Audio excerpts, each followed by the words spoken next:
Physics 10.8 to 10.10. 10.8 Fluids in motion, flow rate and the equation of continuity. Fluid dynamics or hydrodynamics. Fluids in motion. There are two types: the smooth laminar flows that create streamliness, a smooth path. Like when a pool is still, it doesn't move, it is a smooth flow when you, for example, throw a rock. Then the erratic whirlpool-like circles, like in the rapids, rivers, are called turbulent flow, which create a much more viscosity, which is internal friction, than in laminar flow. There is still viscosity in both flows, but in the turbulent flow it is more and more present. The mass flow rate, its equation is in its name, mass and rate.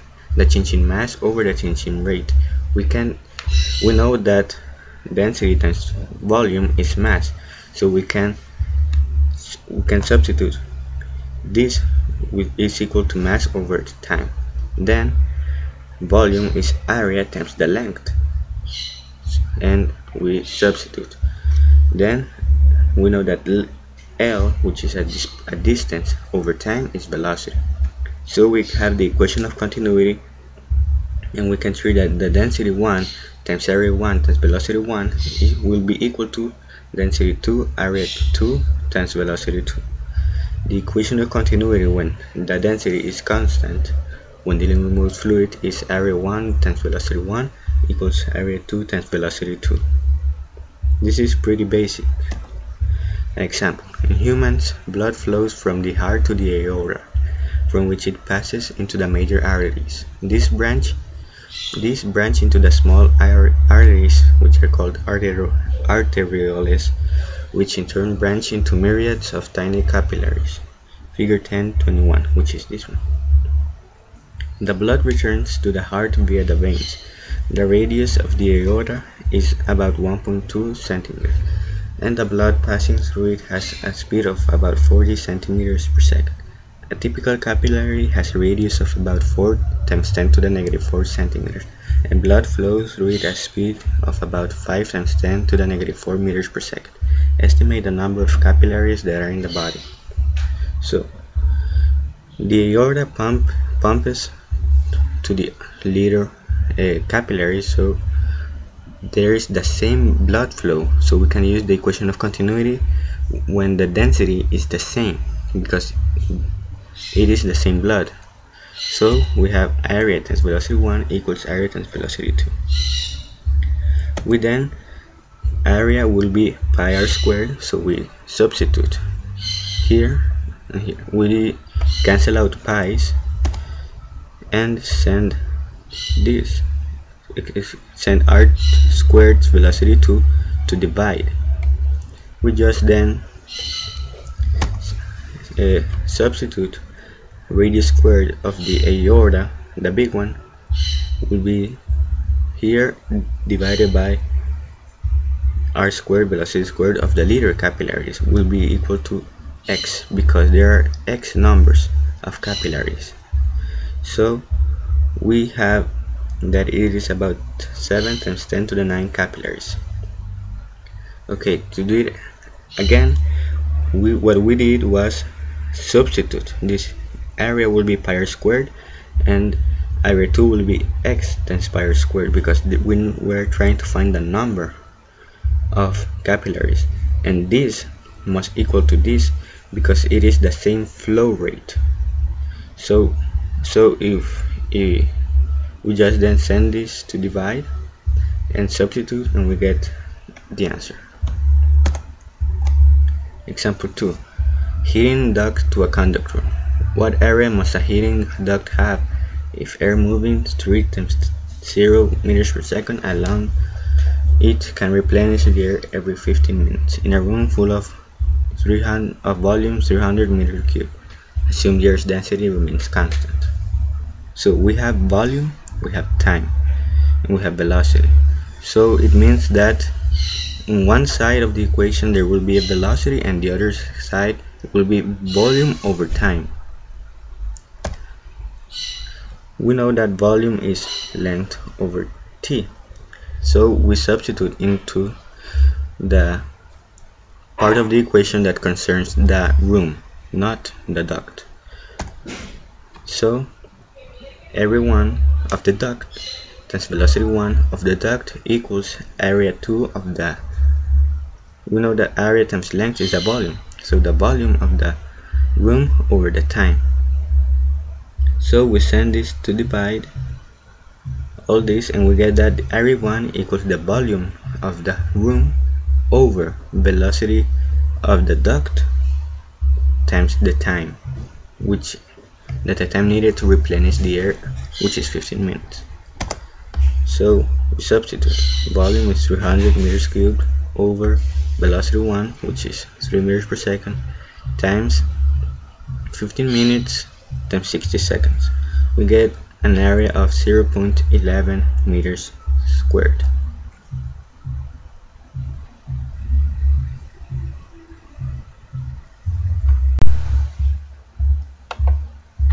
Bernoulli's equation 10.9. Bernoulli's principle. It states that where the velocity of a fluid is high, the pressure is low, and where the velocity is low, the pressure is high. So it's a pretty basic principle. We have studied this already, and Bernoulli's equation, it's like the previous equations of law of energy conservation, like of 1/2 mass velocity squared plus mass gravity times y equals 1/2 mass velocity squared 2 plus mass gravity times y2. We add the pressure and replace mass with density. Basically, all we have to do is that. So pressure 1 plus 1/2 density times volume squared 1 plus density times gravity times y1 equals pressure 2 plus 1/2 density times velocity squared 2 plus density gravity y2. We can see that it's basically an expression of the law of energy conservation, but within fluids. So example 1. Flow and pressure in a hot water heating system. Water circulates throughout the house in a hot water creating heating system. If the water is pumped at a speed of 0.5 meters per second through a 4 centimeter diameter pipe in the basement under pressure of 3 atmospheric pressure, what will be the flow speed and pressure in a 2.6 centimeter diameter pipe on the second floor 5 meters above? Assume the pipes do not divide into branches. So what we are missing here is velocity 2.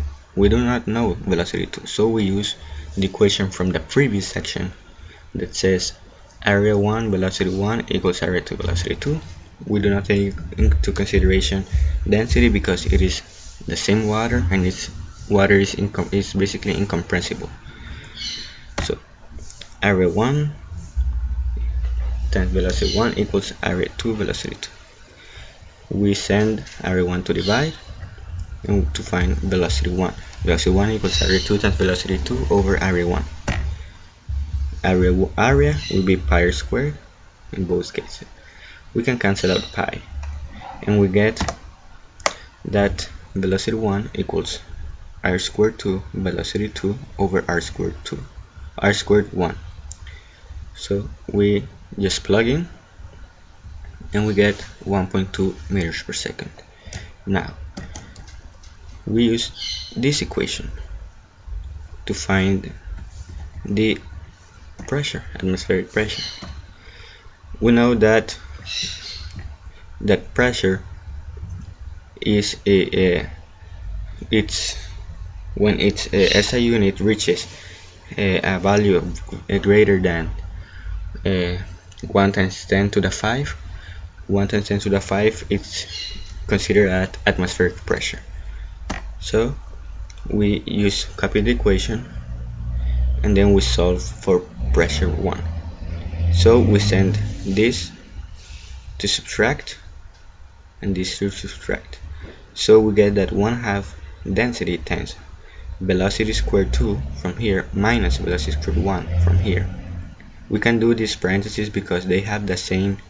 They have a common factor, which is 1/2 times the density. The same with density gravity times y. So y2 minus y1 times density times gravity. So we substitute 3 times 10 to the 5 plus 1/2 1,000, because the density of water is 1 times 10 to the 3 meters cubed. So 1000 times 0.5 squared minus 1.2 squared.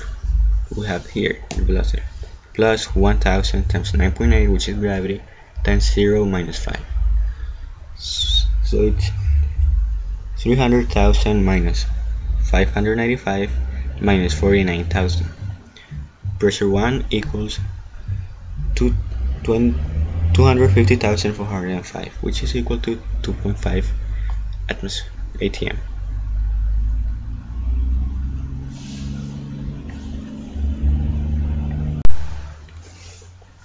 (10.10) Applications of Bernoulli's principle, from Torricelli to airplanes, baseball, and TIA.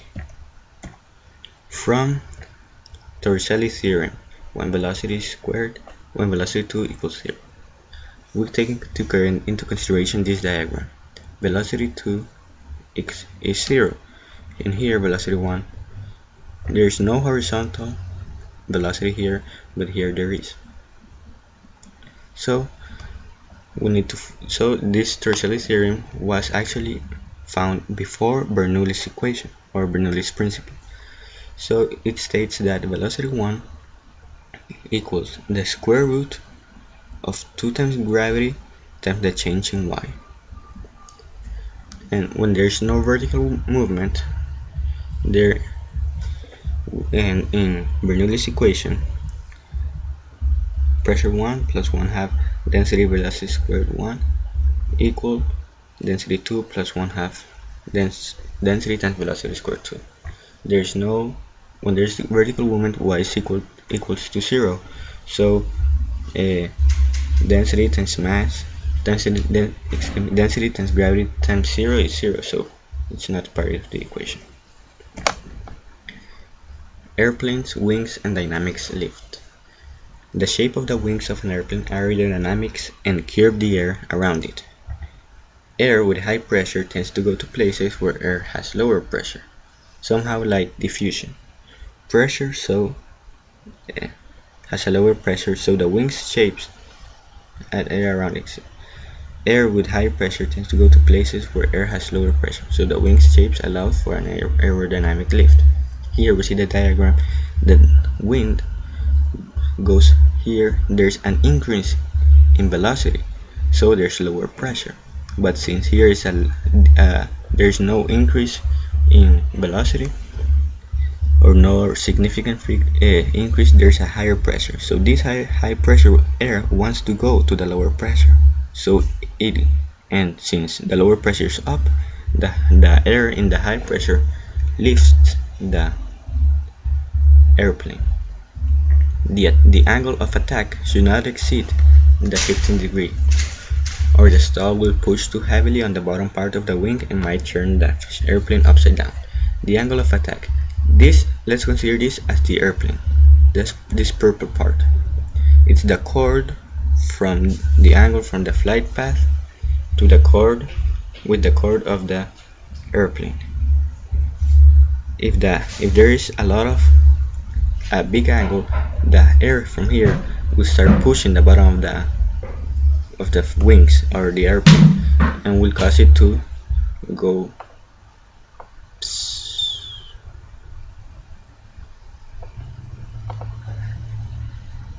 so this is how these aerodynamic shapes help the airplane rise from the ground.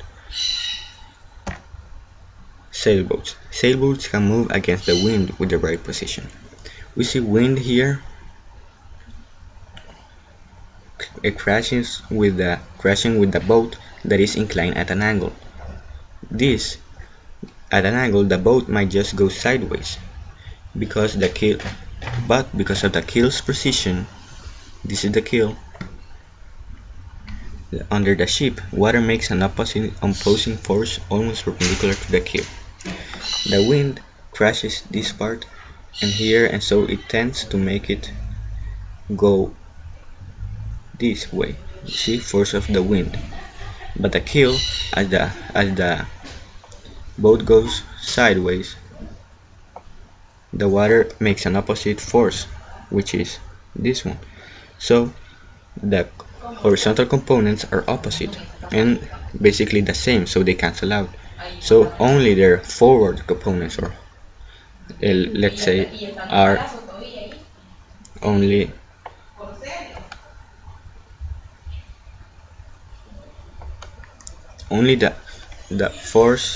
the forward force are acting on the boat so it can move forward. The baseball curve. In baseball we see how the pitcher throws it like this. So why does this happen? Let's consider a baseball rotating counterclockwise and air rushing towards the ball. So air is rushing towards the ball and there's a thin layer of air here, and since here it's going like this direction but wind is going down, in point A it is slows here and increases here. Here since it is decreasing the velocity here, there's higher pressure, and here it's an increase in velocity, so it's a lower pressure.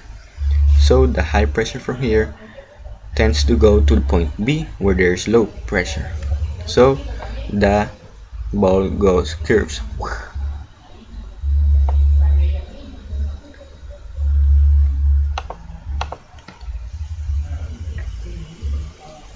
So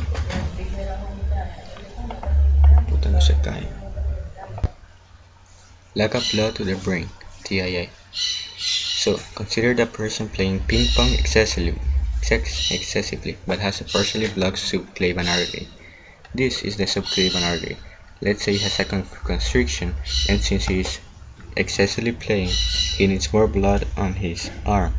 So naturally the heart pumps more and more blood, creating a higher flow rate. So the constriction makes an area smaller than the other parts of the subclavian artery, making the speed go up because area 1 times velocity 1 equals area 2 times velocity 2, and since area 1 is smaller than area 2, velocity 1 has to be greater than velocity 2. So there is an increase in velocity, also in pressure, a decrease in pressure, and since there is a decrease in pressure, the blood going to the brain has a high pressure relative to the one in the subclavian artery, making the blood that is going to the brain move to the subclavian artery because there's a lower pressure there. This creates the TIA, a transient ischemic attack, which is that you feel dizzy and sick. So this is how even blood, aerodynamics, pressure plays an important role when in the arteries. Other application, the venturi tube. We see here a higher area than this part. So we see that the higher area, this is a smaller area, so velocity has to increase. So this is what little animals that live underground basically do. They have two entrances of the tunnel. One entrance is smaller than the other one, so in the smaller part there is an increase in air, so there is more circulation and prevents suffocation. Why does a smoke in a chimney rise other than because of buoyancy?